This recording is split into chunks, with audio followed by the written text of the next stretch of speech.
তো আমরা এই জায়গা থেকে যে বিষয়টি শিখতে পেলাম সেটা হচ্ছে আমাদের সন্তানের মাথা মুন্ডানোর পর তার চুল পরিমাণ রূপা সদকা করতে হবে। আসসালামু আলাইকুম ওয়া রাহমাতুল্লাহি ওয়া বারাকাতুহু। নাহমাদুহু ওয়া নুসাল্লি আলা রাসূলিল কারীম, আম্মা বা'দ। আলহামদুলিল্লাহ, বরাবরের মতো আজকে আমরা ইনশাআল্লাহ আলোচনা করব ইসলামের কিছু গুরুত্বপূর্ণ বিষয় নিয়ে। আজকে যে বিষয়টি আমরা আলোচনা করব সেটা হচ্ছে পিতা মাতার উপর সন্তানের কোনো হক রয়েছে কিনা। আমরা জানি সাধারণত সন্তানের উপর পিতা মাতার অনেক হক রয়েছে, তবে পিতা মাতার উপর সন্তানের কোনো হক রয়েছে কিনা এটা আমরা আলোচনা করব। আজ আমরা সমাজে দেখি সন্তানরা পিতা মাতার হক আদায় করছে না, তাদের যে উপযুক্ত বা প্রয়োজনীয় যে সেবা সেটা দেওয়া হচ্ছে না, পিতা মাতাদেরকে বৃদ্ধাশ্রমে রাখা হচ্ছে। তো এর কারণ হিসেবে আমাদের যেটা মনে হয় সেটা হচ্ছে যে ছোটবেলায় সন্তানের জন্য যে পিতা মাতার উপর যে হকগুলো রয়েছে সেগুলো আদায় না করার কারণে আজ অধিকাংশ ক্ষেত্রে আমাদের এই সমস্যাগুলো হচ্ছে, এবং কি পিতা মাতারা তাদের যে হক সেটা পাচ্ছে না। এর জন্য আমরা জেনে নিই পিতা মাতার উপর সন্তানের কি কি হক রয়েছে। তো একজন সন্তান যখন জন্ম নেয় তখন পিতা মাতার উপর প্রথম যে আবশ্যক এবং কি গুরুত্বপূর্ণ কাজ সেটি হচ্ছে জন্মের পরই কানে আজান দেওয়া।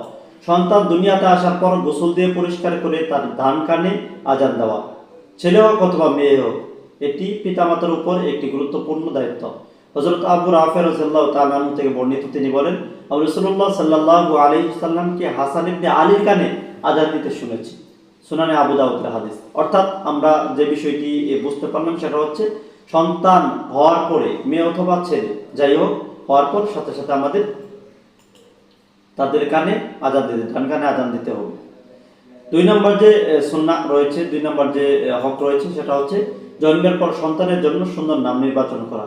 পিতামাতার অন্যতম দায়িত্ব ও কর্তব্য নাম অর্থবহ হওয়া, নামের সৌন্দর্য। কেননা রাসূলুল্লাহ সাল্লাল্লাহু আলাইহি ওয়াসাল্লাম অনেক অসুন্দর নাম পরিবর্তন করে দিয়েছেন, এটাও আবু দাউদের হাদিস।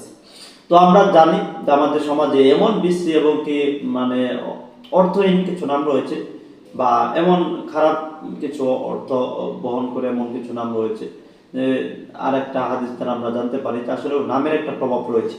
এই জন্য আমরা সন্তানের জন্য একদম সুন্দর এবং কি ভালো অর্থবহ এরকম একটি নাম রাখার চেষ্টা করবো। এটা পিতামাতার উপর সন্তানের দায়িত্ব।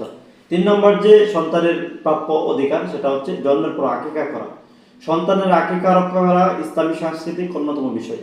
ছেলের পক্ষ থেকে 2টি ছাগল এবং মেয়ের পক্ষ থেকে 1টি ছাগল আল্লাহর নামে জবাহ করা। হাদিসে এসেছে রাসূলুল্লাহ সাল্লাল্লাহু আলাইহি সাল্লাম বলেছেন নবজাতক তার আকিকার সাথে আবদ্ধ, সকল নবজাতক তার আকিকার সাথে আবদ্ধ। জন্মের 7ম দিন তার পক্ষ থেকে জবাহ করা হবে, ওই দিন তার